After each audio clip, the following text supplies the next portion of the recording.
তো তোমরা প্রত্যেকে এইবারে উচ্চ মাধ্যমিক পরীক্ষা দিয়েছো, তাই তো? তো ঘটনা হচ্ছে উচ্চ মাধ্যমিক রেজাল্টের পরে আমাদের প্রত্যেকের নেক্সট যেটা চিন্তা কি এইবারে কি করা প্রয়োজন। এতক্ষণ অনেক কথা হয়েছে, এইবারে আমি বলবো কি উচ্চ মাধ্যমিক পরীক্ষা দেওয়ার পরে তোমরা কি করবে। কারণ ভর্তির সময় তোমাদের বাবা মারা আমাদেরকে বলেছিল কি সামনে নিয়ারেস্ট কোনো যদি কলেজ থাকে বা আদার্স কিছু যদি থাকে তাহলে সেখানে ভর্তি করিয়ে দিবে, তাই তো? আর এইবারে এখানে দেখা যাচ্ছে কি কেউ 425 পেয়েছে, তো কেউ 200, তো কেউ 300, কেউ 450, তাই তো? কিন্তু এই নাম্বারটা নিয়ে কখনোই কাউকে বিচার করা যাবে না কি আগামী দিনে এই ছেলেটা কোন জায়গা থেকে পৌঁছাবে, এটা কি বিচার করা যাবে? কখনোই না। কিন্তু আমাদের গ্রাম সাইডে, শহরের দিকে তো মানুষের অনেক সুযোগ সুবিধা থাকে, থাকে কি না থাকে? কিন্তু আমাদের গ্রাম দিকে সুযোগ সুবিধাগুলি খুব কম থাকে এবং গ্রামের দিকে একটা কথা বলা যায় কি যার নাম্বার বেশি আছে তার আগামী দিনে ফিউচারটা অনেক ব্রাইট আছে, বলে কিনা বলে? বা শহরেও এরকম বলে কি যার নাম্বার পরীক্ষাতে বেশি আছে সেই স্টুডেন্টস বা সেই ছেলেটি আগামী দিনে গিয়ে বড় জায়গা থেকেই পৌঁছাবে।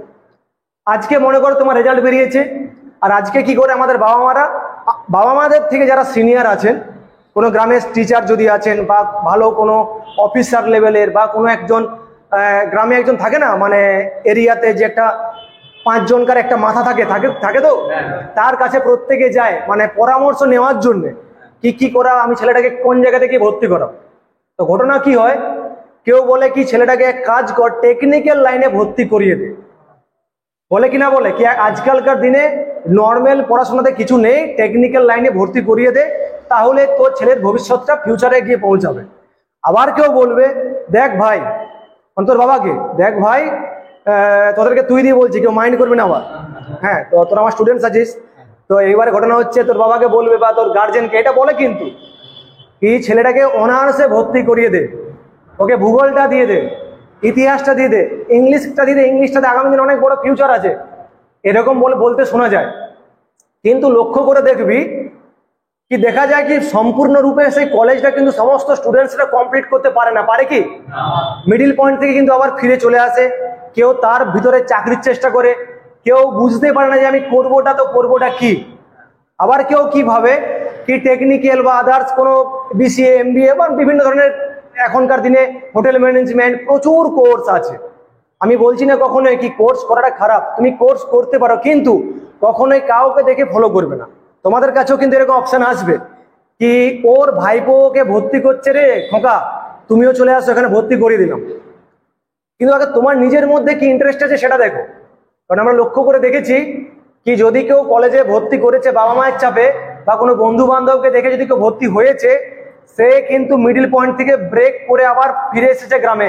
এরকম কি দেখেছো কখনোই? দেখবে কি তারা ফিরে চলে আসে, পুরোপুরি কমপ্লিট করে না, মানে কি আধা আধুরা জ্ঞান তো রয়ে গেল, উল্টা কি হলো টাকাটা মিডিল পয়েন্টে নষ্ট হয়ে গেল। হয়েছে কি না হয়েছে? তো আমাদেরকে এমন একটা কাজ করতে হবে যে কাজটা করে এইখানে তোমরা প্রত্যেকেই জানো কি আমাদের এই কোচিং সেন্টারে ডিফেন্সের জন্য পড়ানো হয়, তাই তো? BSF, পুলিশ, আর্মি, GD বিভিন্ন ধরনের। কিন্তু বলে রাখি কি চাকরি পরীক্ষার জন্য এরকম কিন্তু কখনোই কিছু হয় না।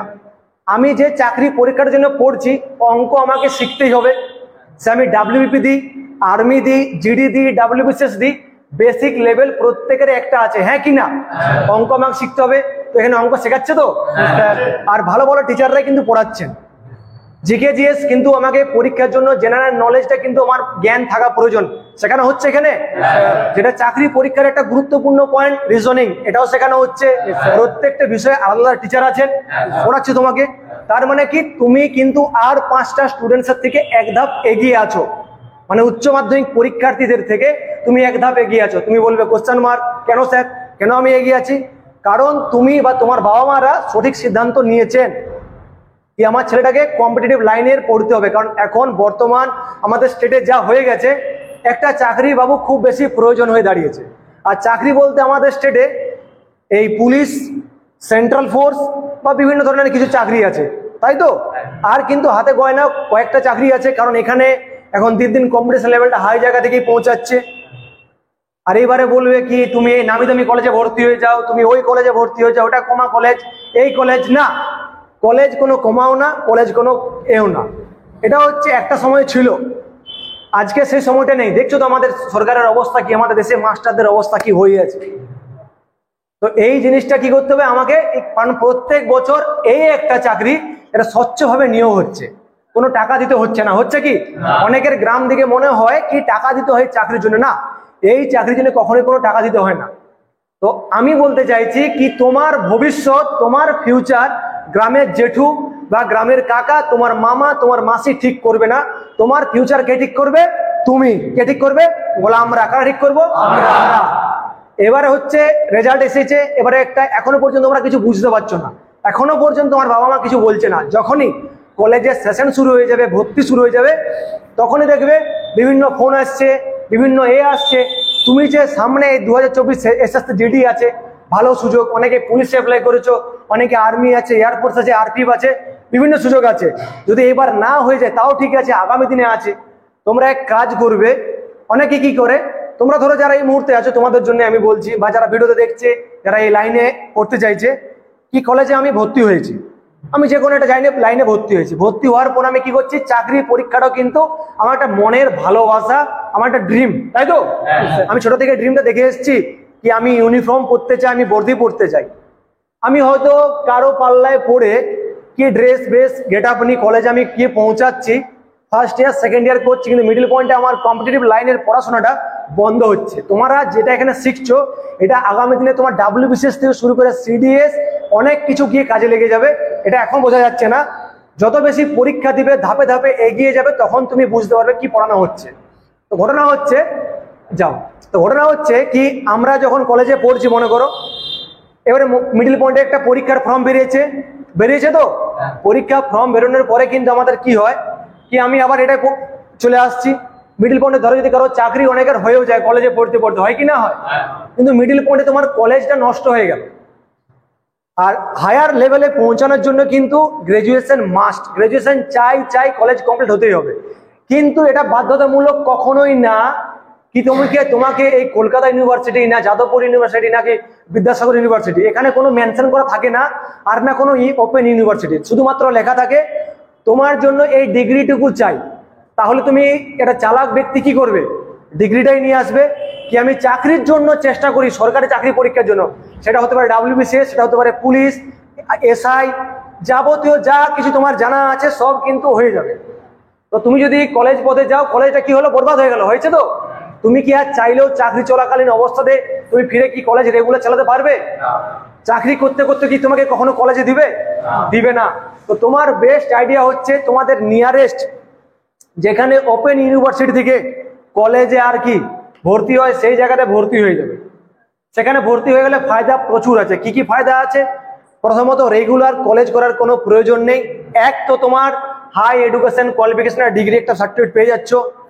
আর যে সমস্ত চাকরি পরীক্ষা দিচ্ছ, এই সমস্ত পড়া কিন্তু কলেজের পরীক্ষার পড়া আসে না, আসে কি? মাধ্যমিক স্তরের এই অঙ্ক রিজনিং, হায়ার লেভেলে গিয়ে ওই মাধ্যমিকের এই সমস্ত পরীক্ষার কোশ্চেন আসে কি না আসে চাকরি পরীক্ষাতে। তো আমি কলেজটা আমি করবো, ডিস্টেন্সে করে নিলাম, প্রত্যেকেই করবে। কিন্তু আমি বলছি তোমরা প্রত্যেকে যারা আছো প্রত্যেকে করবে, রেজাল্টে তোমরা 5 বছর পরে পাবে, তখন বলবে কি ওই স্যার যে কথাটা বলেছিল কি কতটা আমার জন্য কার্যকারী হয়েছে। তোমাদের সাথে অনেকে কলেজে ভর্তি হবে, কিন্তু 70% স্টুডেন্টস কলেজ কমপ্লিট করতে পারে না, এটা রেজাল্ট দেখে নেবে। যদি কোনো কোম্পানিতে চলে যায় বাড়ির কাছে, যদি কোনো ওয়ার্কার লেবারেরও কাজ করে, কোনো সরকারি চাকরিও পায়, মিডিল পয়েন্টে কিন্তু আমাদের মিডিল ক্লাস ফ্যামিলি ছেলে মেয়েদের জন্য টানাটা ইম্পসিবল হয়ে যায়, হয় কি না হয়? আমরা কিন্তু মিডিল পয়েন্টে ছেড়ে দিই, কিন্তু পরে দেখা যাচ্ছে কি তুমি একটা যে কাজে পৌঁছেছো, যেখানে কিন্তু একটা অফার এসেছে কি তুমি যদি গ্রাজুয়েট থাকো, তোমার যদি কলেজ কমপ্লিট থাকে, তোমার জন্য ভালো একটা সুযোগ করে দেওয়া হবে। কিন্তু তখন তুমি সেই অবস্থাতে কি রেগুলার কলেজ করতে পারবে? কখনোই না। সেই সময় তুমি যদি ওপেন থেকে কলেজ করতে নাও, রেগুলার কলেজ করার কোনো ঝামেলা নেই, প্রত্যেকের নিজস্ব নিয়ারেস্ট আছে, সেই জায়গা থেকে অ্যাডমিশন নিয়ে নাও, সেম টাকা সেম কিছু, পড়ার খুব একটা চাপ থাকে না, তুমি নিজে ঠান্ডা মাথায় পড়াশোনা করতে পারবে। যদি তোমার চাকরি হয়েও যায়, তুমি আবার মিডিল পয়েন্টে এসে পরীক্ষা দিতে পারবে, মানে তুমি কলেজের ডিগ্রিটা পেয়ে যাবে। আদার স্টুডেন্টসরা কিন্তু পাবে না কখনোই।